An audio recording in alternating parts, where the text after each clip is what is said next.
Hello students. तो चलिए आज हम लोग क्लास 12 बोर्ड के बारे में बात करने जा रहे हैं। इसमें से पहला चैप्टर हम लोग स्टार्ट करेंगे सॉल्यूशन। और इस चैप्टर में हम लोग बेहद ही इम्पोर्टेंट टॉपिक के बारे में बात करेंगे जो क्लास 12 के बोर्ड में डायरेक्ट एग्जाम में पूछा जाएगा। ठीक है, तो कौन सा चैप्टर हम लोग स्टार्ट करने वाले हैं? तो हम लोग चैप्टर स्टार्ट करने वाले हैं सॉल्यूशन, जिसको हिंदी में विलियन बोला जाता है। ठीक है, ये जो चैप्टर है ये बोर्ड में 7 मार्क्स का पूछा जाएगा। कितने मार्क्स का पूछा जाएगा? 7 मार्क्स का पूछा जाएगा। ठीक है, तो इस चैप्टर में हम लोग देखेंगे कि बहुत ही ज्यादा इंपॉर्टेंट टॉपिक जो क्लास 12 में डायरेक्ट बोर्ड में पूछा जाएगा। ठीक है, तो जरा ध्यान से देखिएगा और आप लोग को कौन कौन से टॉपिक में ज्यादा फोकस करना है उसी के बारे में हम लोग बात करेंगे। ठीक है, तो सबसे पहला टॉपिक जो बेहद ही इंपॉर्टेंट है, तो सबसे पहले बात करें तो कंसेंट्रेशन टर्म्स। कंसेंट्रेशन टर्म्स जिसको हिंदी में बोला जाता है सांद्रता के पद। ठीक है, हम लोग हिंदी और इंग्लिश दोनों में देखेंगे। ठीक है, तो देखिएगा एकदम ध्यान से। कंसेंट्रेशन टर्म्स में अगर बात करें तो सबसे पहले मोलैरिटी। सबसे पहले किसके बारे में बात कर रहे हैं? मोलैरिटी, जिसको हिंदी में मोलरता बोला जाता है। क्या बोले? सबसे पहला मोलैरिटी, दूसरा बात करें तो मोलैलिटी। मोलैलिटी जिसको हिंदी में मोललता बोला जाता है। जिसको हिंदी में क्या बोला जाता है? मोललता। और तीसरा मोल फ्रैक्शन। मोल फ्रैक्शन जिसको हिंदी में मोल अंश या मोल प्रभाज बोला जाता है। जिसको हिंदी में मोल फ्रैक्शन को क्या बोला जाता है? हिंदी में मोल अंश या फिर मोल प्रभाज। ये जो टॉपिक है मोलैरिटी, मोलैलिटी और मोल फ्रैक्शन, ये तीनों में फिक्स है कि कोई ना कोई एक आ ही जाएगा, कोई नहीं रोक सकता, आएगा ही आएगा। तो इसमें हो सकता है कि डेफिनेशन पूछ दे या फिर इसका न्यूमेरिकल भी पूछा जा सकता है। इन तीनों में से किसी का न्यूमेरिकल पूछा जा सकता है।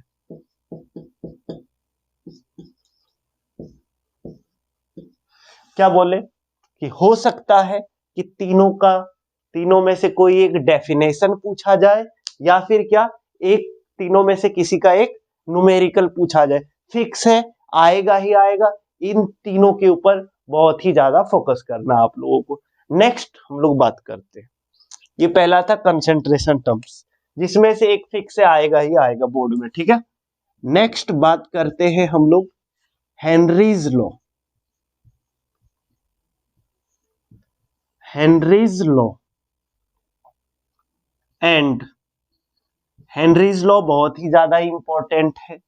दूसरा बोल सकते हैं राउल्ट्स लॉ। दूसरा क्या बोल सकते हैं? Raoult's law. एक बात कर रहे हैं हम लोग हेनरीज लॉ के बारे में और दूसरा बात कर रहे हैं राउल्ट्स लॉ के बारे में। हेनरीज लॉ को हिंदी में क्या बोला जाएगा? तो यही हेनरी का नियम। इसको हिंदी में बोला जाता है हेनरी का नियम। और ये राउल्ट्स लॉ, ये क्या हो गया? तो राउल्ट का नियम। राउल्ट का नियम। ठीक है, पहला क्या बोले कि हेनरी का नियम और दूसरा क्या? राउल्ट का नियम। ये भी बहुत ही ज्यादा इंपॉर्टेंट है। राउल्ट के नियम में बात करें, किसके बारे में बात कर रहे हैं? राउल्ट के नियम में तो इसमें हम लोग को देखने को मिलता है, इसमें देखने को मिलेगा आइडियल सॉल्यूशन और नॉन आइडियल सॉल्यूशन। एकदम ध्यान से सुनिएगा, ठीक है। राउल्ट के नियम में अगर बात करें, इसमें और आगे बात करें तो एक होता है आइडियल सॉल्यूशन और दूसरा क्या होगा, non ideal solution. Non ideal solution, जिसको हिंदी में आइडियल सॉल्यूशन को आदर्श विलयन बोला जाता है, तथा नॉन आइडियल आदर्श विलयन अनादर्श विलयन बोले या गैर आदर्श विलयन भी बोल सकते हैं, ठीक है। तो चलिए हम अनादर्श विलयन लिख देते हैं, अनादर्श विलयन। तो इसको क्या बोले, आइडियल सॉल्यूशन को हिंदी में आदर्श विलयन बोला जाता है और नॉन आइडियल सॉल्यूशन को अनादर्श विलयन बोलिए या फिर क्या, गैर आदर्श विलयन बोल सकते हैं। आइडियल सॉल्यूशन में भी दो देखे होंगे, हम देखे थे हम लोग, ठीक है। एक अगर बात करें तो एक होता है पॉजिटिव डेविएशन और एक होता है निगेटिव डेविएशन। इसके बारे में बात कर रहे हैं। ये जो आपका नॉन आइडियल सॉल्यूशन अनादर्श विलयन है, इसमें हम लोग क्या देखे तो दो टॉपिक देखे थे। एक देखे थे क्या, एक देखे थे पॉजिटिव डेविएशन, एक क्या देखे हैं हम लोग, पॉजिटिव डेविएशन, और दूसरा देखे हैं negative deviation. Negative deviation, positive deviation को हिंदी में धनात्मक विचलन बोला जाता है और निगेटिव डेविएशन को हिंदी में ऋणात्मक विचलन बोला जाता है, ठीक है। फिर से ध्यान से सुनना है। सबसे पहले अगर हम बात करें तो कंसेंट्रेशन टर्म्स के बारे में बात करें, इसे फिक्स है मोलैरिटी, मोलैलिटी या फिर क्या, मोल फ्रैक्शन। ये तीनों में से कोई एक ना एक एग्जाम में आएगा ही आएगा, कोई नहीं रोक सकता इसको। हो सकता है कि इन तीनों में से डेफिनेशन किसी का पूछ दिया जाए या फिर हो सकता है कि इन तीनों में से किसी का न्यूमेरिकल पूछा जाए। तो आप लोग डेफिनेशन भी अच्छे से कर लेना है, न्यूमेरिकल्स भी कर लीजिएगा अच्छे से, मोलैरिटी मोलैलिटी का यूनिट वगैरह भी देख लीजिएगा, ठीक है। अब बात करते हैं नेक्स्ट, क्या बोले तो हेनरीज लॉ या फिर क्या, राउल्ट्स लॉ। हिंदी में हेनरी का नियम या फिर क्या बोलेंगे, राउल्ट का नियम। अब हेनरी का नियम बहुत ही ज्यादा इंपॉर्टेंट है, राउल्ट का नियम भी बहुत ही ज्यादा इंपॉर्टेंट है। राउल्ट के नियम में अगर बात करें तो इसमें हम लोग दो टॉपिक देखे हुए। राउल्ट के नियम में क्या क्या, एक आइडियल सॉल्यूशन और एक non ideal solution. Ideal solution को हिंदी में आदर्श विलयन बोला जाता है, नॉन आइडियल सॉल्यूशन को हिंदी में अनादर्श विलयन या फिर गैर आदर्श विलयन बोला जाता है। इसमें अगर बात करें तो इसमें दो टॉपिक हम लोग को और देखना है, क्या क्या, एक पॉजिटिव डेविएशन और एक निगेटिव डेविएशन। इन दोनों को अच्छे से देख लीजिएगा। इसमें से हम लोग ग्राफ भी देख लेंगे, ठीक है। आइडियल सॉल्यूशन और नॉन आइडियल सॉल्यूशन का ग्राफ भी देखना है। इनका क्या देखना है, तो इनका ग्राफ भी देख लेना है अच्छे से, ठीक है। क्या बोले कि इसका क्या देखिएगा, तो ग्राफ भी देख लेना है अच्छे से, ठीक है। ये जो ideal solution non ideal solution जो है, इसका आप लोग थोड़ा अच्छे से ग्राफ भी देख लीजिएगा, पॉजिटिव डेविएशन और नेगेटिव डेविएशन, ठीक है। तो ये था हमारा क्या, राउल्ट का नियम। ये जो है इसमें से भी बहुत ज्यादा चांस है कि कोई एक ना एक आ जाए। हो सकता है आइडियल नॉन आइडियल में डिफरेंस पूछा जाए, पॉजिटिव नेगेटिव में डिफरेंस पूछा जाए, कुछ भी पूछा जा सकता है। तो इसको भी थोड़ा अच्छे से देख लीजिएगा, ये भी एग्जाम के लिए बहुत ही ज्यादा इंपॉर्टेंट है। नेक्स्ट अगर बात करें तो इसमें हम लोग और बात करेंगे एजियोट्रोप्स। इसमें किसके बारे में बात कर रहे हैं, तो एजियोट्रोप्स के बारे में, ठीक है, जरा देखिएगा ध्यान से।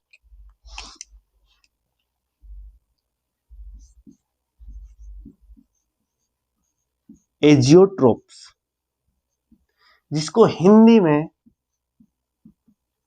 स्थिर क्वाथी भी बोला जाता है, जिसको हिंदी में क्या बोला जाता है, स्थिर क्वाथी, ठीक है। तो हम लोग हेनरीज लॉ, राउल्स लॉ, ये तो था ही इंपॉर्टेंट।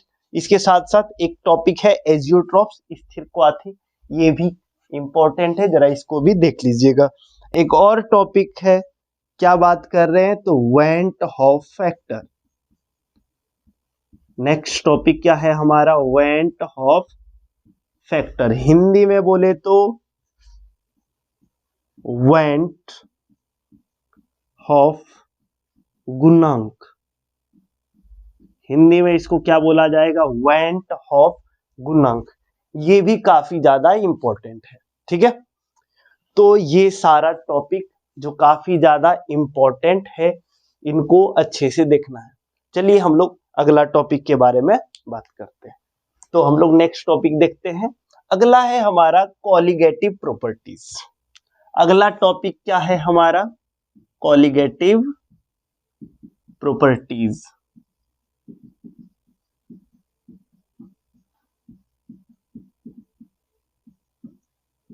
कॉलिगेटिव प्रॉपर्टीज, जिसको हिंदी में अनुसंख्य गुणधर्म या अनुसंख्य गुण बोल सकते हैं, ठीक है। हिंदी में क्या बोल सकते हैं इसको, तो अनुसंख्य गुणधर्म बोल सकते हैं या फिर अनुसंख्य गुण बोलते हैं, ठीक है।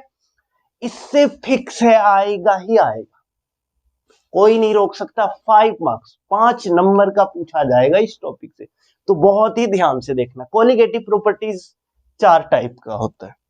पहला अगर बात करें तो फर्स्ट, इसे बात करें तो रिलेटिव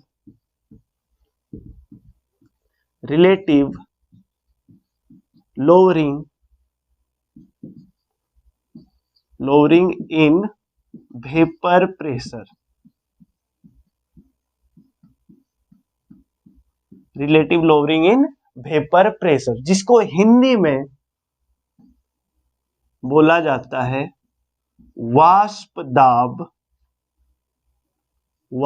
दाब में आपेक्षिक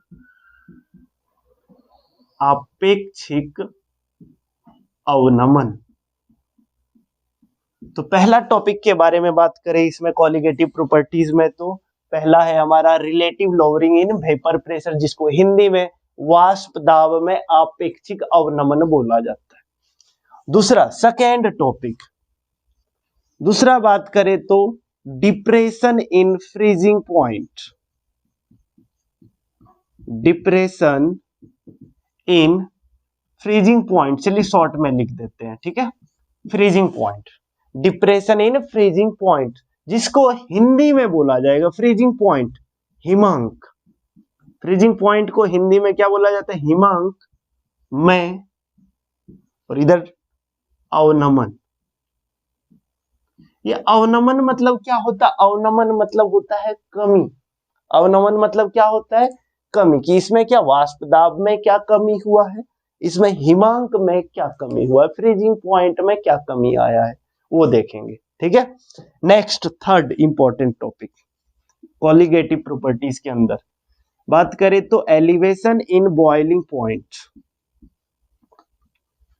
नेक्स्ट हमारा क्या है, एलिवेशन इन बॉइलिंग पॉइंट, इसको भी शॉर्ट में लिख रहे हैं, ठीक है। बॉइलिंग पॉइंट को हिंदी में क्वथनांक बोला जाता है। तो ये क्या है, क्वथनांक में उन्नयन, क्वथनांक में उन्नयन, ठीक है। बॉइलिंग पॉइंट क्या बोला जा रहा है, elevation in boiling point, third colligative property, जिसको हिंदी में क्वथनांक में उन्नयन बोला जाता है। और फोर्थ कॉलिगेटिव प्रॉपर्टीज है हमारा ऑस्मोटिक प्रेशर, जिसको हिंदी में परासरण दाब, हिंदी में परासरण दाब बोला जाता है। ठीक है। तो ये 4 कोलिगेटिव प्रॉपर्टीज है जो बेहद ही इंपॉर्टेंट है, बहुत ही ज्यादा इंपॉर्टेंट है। क्या बोले तो कोलिगेटिव प्रॉपर्टी जिसको अनुसंख्य गुणधर्म बोलते हैं। इसमें बात करें तो relative lowering in vapour pressure जिसको वाष्प दाब में आपेक्षिक अवनमन बोलते हैं। दूसरा क्या है, depression in freezing point, freezing point को शॉर्ट में लिखे हुए हैं, ठीक है, जिसको हिंदी में हिमांक में अवनमन बोला जाता है। अवनमन मतलब क्या होता है, कमी। उन्नयन मतलब क्या होता है, वृद्धि, कि बढ़ रहा है, इसमें क्या कमी आ रहा है, ठीक है। तो नेक्स्ट क्या बोला जाए, elevation in boiling point, boiling point जिसको हिंदी में क्वथनांक बोला जाता है, बॉइलिंग पॉइंट को शॉर्ट में लिखे हुए, ठीक है। तो क्वथनांक में उन्नयन की, ये जो बॉइलिंग पॉइंट है क्वथनांक में क्या वृद्धि आ रहा है वो देखेंगे। और ऑस्मोटिक प्रेशर, परासरण दाब, इसमें 4th नंबर में ऑस्मोसिस या फिर ऑस्मोटिक प्रेशर, परासरण या फिर क्या, परासरण दाब, ये देख लेना है, ठीक है। इसमें से फिक्स है 5 मार्क्स का एक क्वेश्चन आता ही आता है, कोई नहीं रोक सकता, आएगा ही आएगा बोर्ड में, ठीक है। तो इसको देखिएगा, अगर इन चारों में से भी अगर बात करें हम लोग कि इन चारों में से कोई ऐसा है जो बहुत ही ज्यादा इंपॉर्टेंट है, तो इन चारों में से हम लोग बात करेंगे ये सेकेंड और थर्ड के बारे में। अगर इन चारों में से भी ज्यादा इंपॉर्टेंट के बारे में बात करें तो हालांकि ये चारों का चारों ही बहुत ही ज्यादा इंपॉर्टेंट है, बट इन चारों में से ही अगर बोले तो ज्यादा चांस किससे है क्वेश्चन पूछने का, तो डिप्रेशन इन फ्रीजिंग पॉइंट और एलिवेशन इन बॉइलिंग पॉइंट, इन दोनों से न्यूमेरिकल पूछने का बहुत ही ज्यादा चांस रहता है। तो आप लोग इन दोनों का, वैसे चारों का क्वेश्चन देख लेना, बट ज्यादा फोकस के बारे में बात करें तो ये सारा का सारा हम लोग इंपॉर्टेंट टॉपिक के ही बारे में बात की। और इसमें से ये जो दोनों है, ये दोनों, इन दोनों से अगर बात करें तो इन दोनों से बहुत ही ज्यादा चांस रहता है कि न्यूमेरिकल पूछा जाए 5 मार्क्स का। कितने मार्क्स का, 5 मार्क्स का, ठीक है। कैसा वाला न्यूमेरिकल, तो परसेंटेज वाला। कैसा वाला न्यूमेरिकल, परसेंटेज वाला, कि परसेंटेज वाला क्वेश्चन बहुत ज्यादा चांस रहता है कि आप लोगों से पूछा जाए।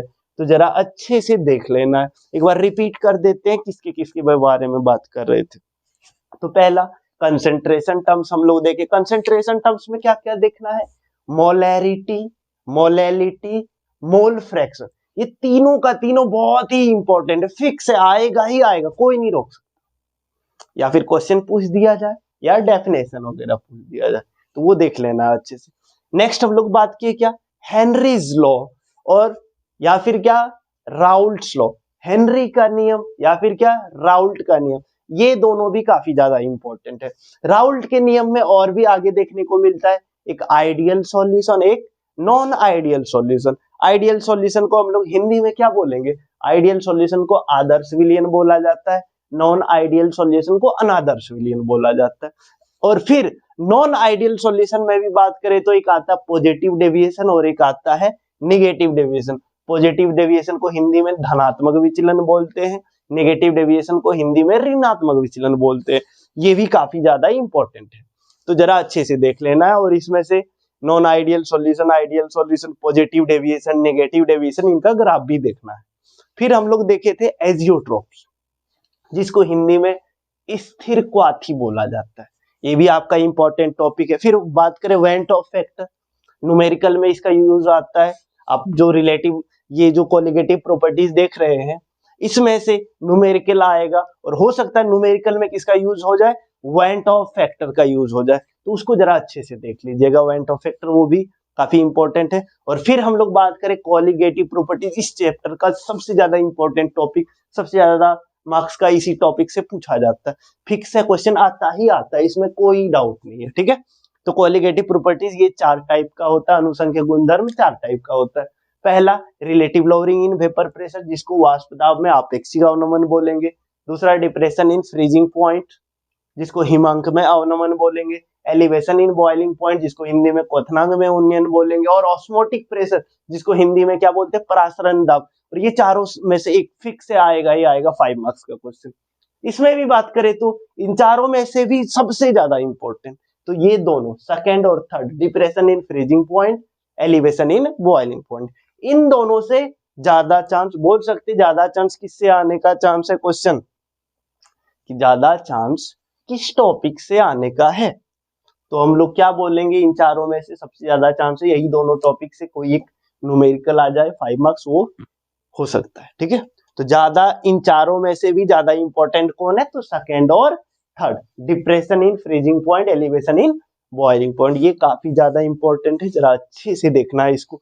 न्यूमेरिकल हालांकि कोई भी आ सकता है, बट हम क्या बोले, चारों में से कोई भी आ सकता है, बट इन चारों में से ज्यादा प्रायोरिटी इन दोनों को देना है। ठीक है, बट देखना तो सारा, हो सकता है इस बार अगर इनसे ना आए तो इन दोनों से आ जाए। ठीक है, बट बोल सकते हैं कि ज्यादा इंपॉर्टेंट, ज्यादा चांस है कि डिप्रेशन इन फ्रीजिंग पॉइंट या एलिवेशन इन बॉइलिंग पॉइंट से आ जाए।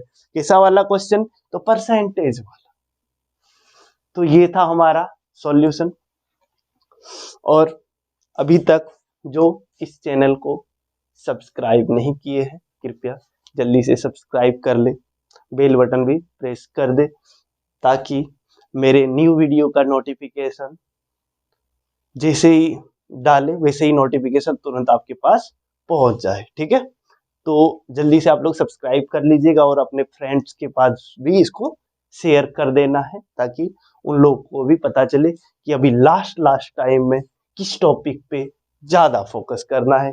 और एक के बाद एक तुरंत तुरंत वीडियो आते रहेगा। ठीक है, आप लोग बस देखते रहना चैनल खोल के। ठीक है, तो चलिए आज की क्लास यहीं पे समाप्त करते हैं। और हाँ, इसमें कुछ और बात करते हैं कि ये अभी हम लोग कुछ इंपॉर्टेंट टॉपिक के बारे में बात करें, जो जो इंपॉर्टेंट टॉपिक है इसको वन शॉट वीडियो भी देखेंगे, इसका जो भी टॉपिक है इसका वन शॉट वीडियो देखेंगे, जिसमें हालांकि ज्यादा डिटेल तो नहीं जाएंगे, बट फिर भी इतना बता देंगे, इतना समझा देंगे कि आप लोग को दिक्कत ना हो। वो भी वीडियो आएगा। पहले हम क्या करेंगे, सभी चैप्टर का एक इंपॉर्टेंट टॉपिक वाला वीडियो डाल देते, तब तक आप लोग रिवीजन कीजिए अपने से जितना हो सके, और फिर हम इसके ऊपर वन शॉट वीडियो भी अपलोड कर देंगे। ठीक है, तो चलिए आप लोग जल्दी से सब्सक्राइब कर लीजिएगा, जो अभी तक सब्सक्राइब नहीं किए, बेल बटन को भी प्रेस कर देना, और अपने सभी फ्रेंड के पास इसको शेयर कर देना, ताकि उन लोगों को भी इसका बेनिफिट मिल सके। ठीक है, चलिए आज की क्लास हम लोग यहीं पे